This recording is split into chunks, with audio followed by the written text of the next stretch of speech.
Hello everybody, we are going to be filming a Q&A, a chatty Q&A. I haven't filmed one of these in so long and I'm just really excited to film it because I've been liking the more like chatty vlogs and just like sitting down talking to you, and part of me is like, how much of that can I do? Because I have my podcast, I have this, I got Instagram stories, there's threads now, like there's so much out there where I'm just chit-chatting away, but I'm just excited to get into this because I haven't filmed a proper Q&A in quite some time. So I'm just gonna jump into it. I asked you guys questions on Instagram like last week, and so I'm just gonna go through those and answer some fun questions, and hopefully we can use this as like a little discussion forum in the comments. I always love when I do chatty videos and you guys are just super engaged in the comments, and I love when I see someone that's like, hey Natalie, I've been a viewer for a long time, I've never commented on a video before, but I just wanted to say, and then they leave a comment, because I'm like, I understand that, because as someone who avidly watches YouTube, I never comment on videos, and I should, because I know that commenting on videos is like so nice and I love when I get comments, but for some reason I just never comment on anyone's videos. So anyways, let's aim to change that for everyone. So I'm just jumping into it. This one was a question that was actually been asked in different forms, so I just picked one of them, but it was, do you think that you would ever get back with your ex / resolve the differences? If you guys don't know, I broke up with my boyfriend last year. It's almost been a year. It will be a year on August 22nd. I do know the date. I don't know if that's sad or not, and it's already the end of July, so it's just kind of crazy that it's been a year pretty much, because it definitely doesn't feel like that. It feels like it's been like 5 months or something. Like it just doesn't feel like a long time. And let me tell you guys, the healing process is not linear. I've gone through many ups and downs. I am not even gonna lie, like this past month, even though I feel like I am, healed for the most part, I still like was thinking about something and I started crying. Like I just think that it's really normal to feel that way no matter how long it's been after a breakup, but for the most part I feel like I've healed and I've moved on emotionally. Would I ever get back together? The thing is, I have a whole podcast episode on the breakup. I don't go into detail, but it was a very, very amicable breakup. We still talked after the breakup. We still follow each other on social media.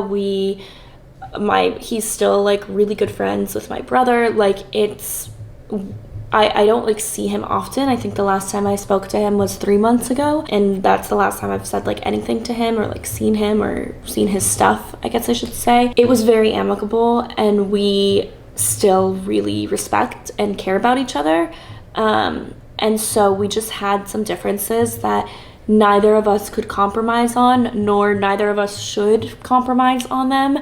And we just saw the future in 10 years from now, and it looked different for the both of us, and we both wanted different things in the future.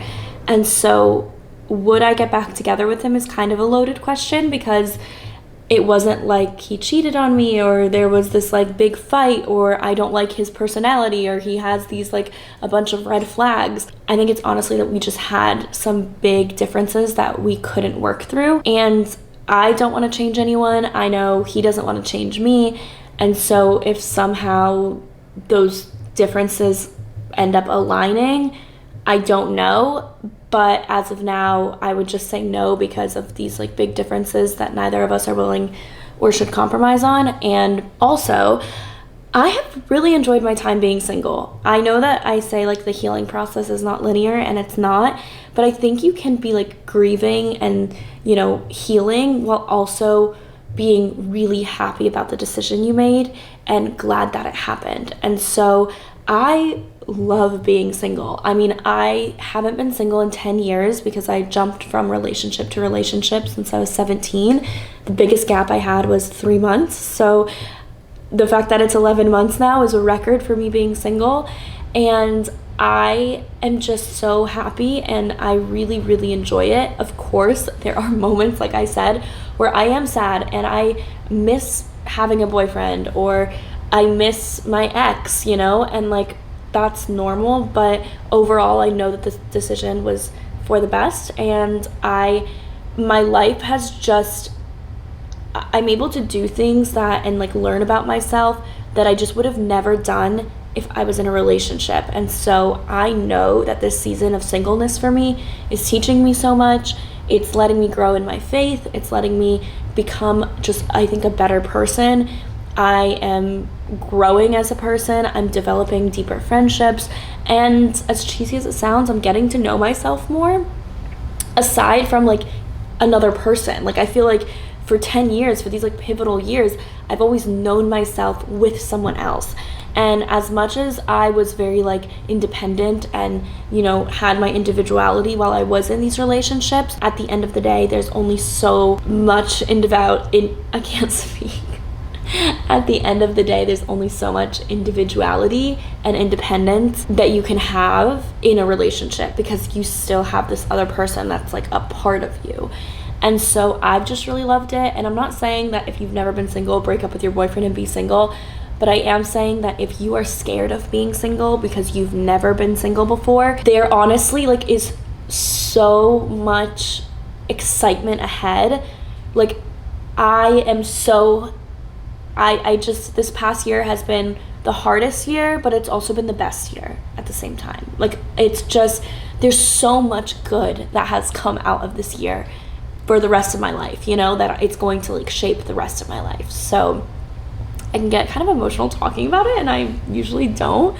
But yeah, I don't know. It's a weird feeling. And I'm going to do an episode on my podcast a year afterwards. So like at the end of August. But yeah, if you're scared of being single, there's nothing to be scared of, because it's honestly very, very exciting too. So yeah, I hope that answers that question.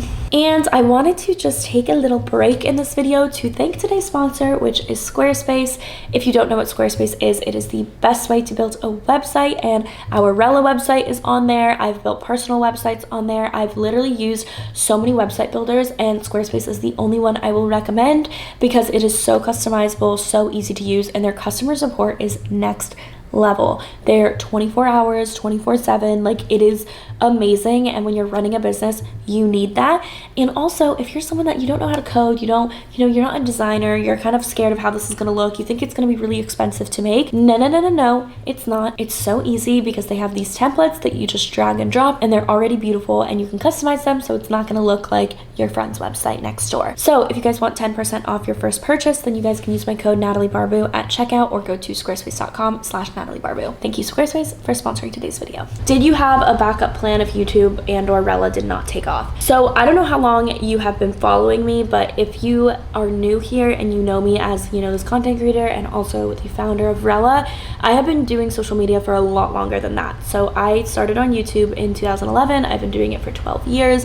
It's been a slow and steady journey. I was able to quit my job 4 years ago and do social media full time, and that was way before I had Rella. So my social media was already doing well by the time I started Rella.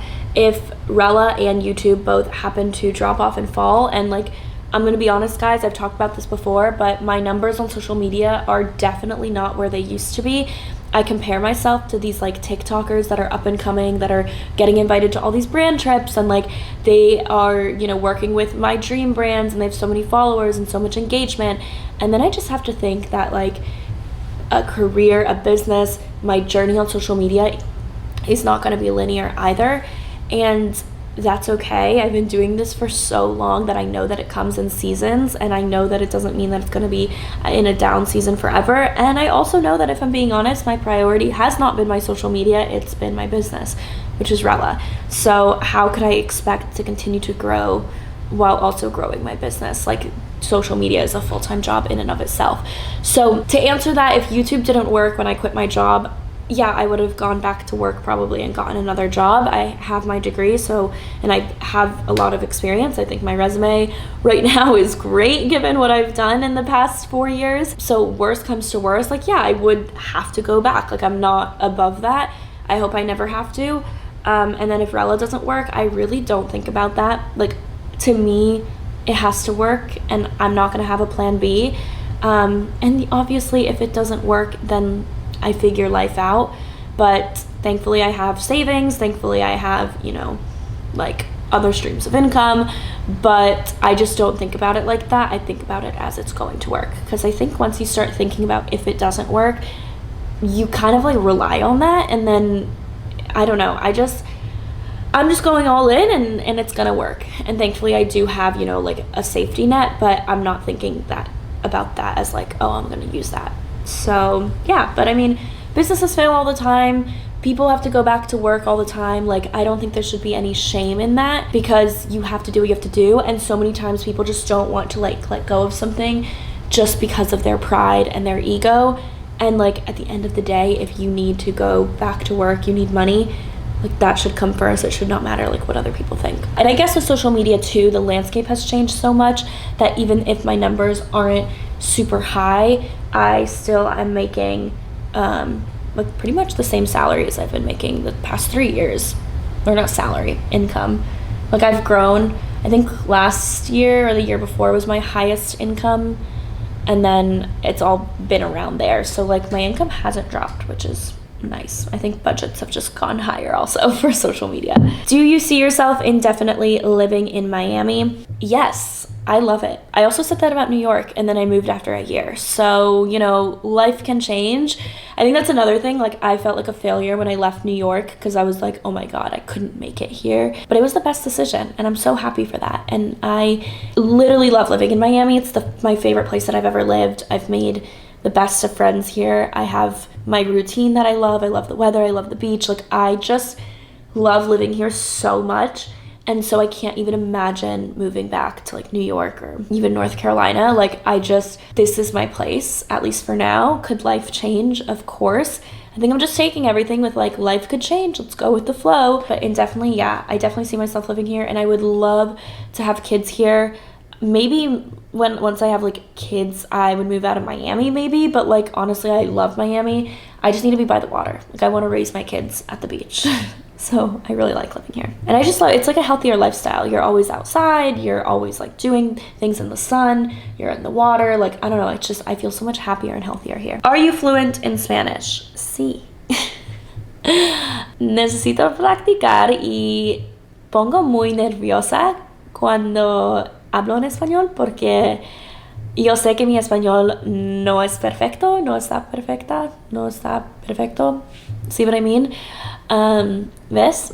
Puedo hablar español contigo, pero y entiendo todo, y puedo hablar con mi familia, pero pongo nerviosa. No, I can't say that. So yeah, I just get really nervous talking in Spanish. Like, that was really, really bad. I swear I speak better than that, but I just get so nervous that I'm saying the wrong thing. But Miami has definitely helped with that. Hablo con mi Uber drivers, hablo con la señora en la, ¿cómo se dice? Nail salon.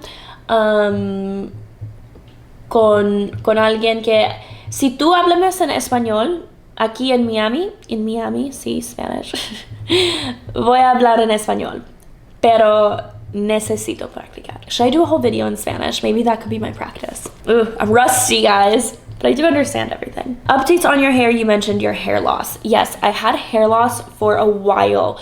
Once I got on birth control, my hair thinned out so much. I used to have super, super, super, super thick hair. Okay, maybe not that. I think I used a little too many supers. I used to have pretty thick hair, and it thinned out so much, and I lost, I'm not kidding, like half of my hair. Right now, it looks like I don't have thick hair, and it looks like I don't have a lot of hair, because I did just get a Brazilian blowout yesterday, so it's like very straight. But my hairstylist for the past like 2 or 3 times has been telling me that my hair, like at the root and like up here, feels like it's coming in really thick. Like, this is still pretty thin, but up here it feels like it's coming in really thick. And I've been noticing that too, that I've just been like growing more hair, and I have like some pieces sticking up, also like new hair coming in. And I also just notice it just being thicker overall. And when I'm doing my hair, I notice that it's like a lot thicker. So I think just the supplements I've been taking and just being off of birth control now for like 1.5 years, almost 2 years, has definitely helped. How is the single life? I am assuming you're asking about dating and stuff like that. It's been interesting. I don't really date yet. I don't know. I still like I just have no desire to. And okay, that's a lie. I like going on dates. I actually really enjoy going on dates.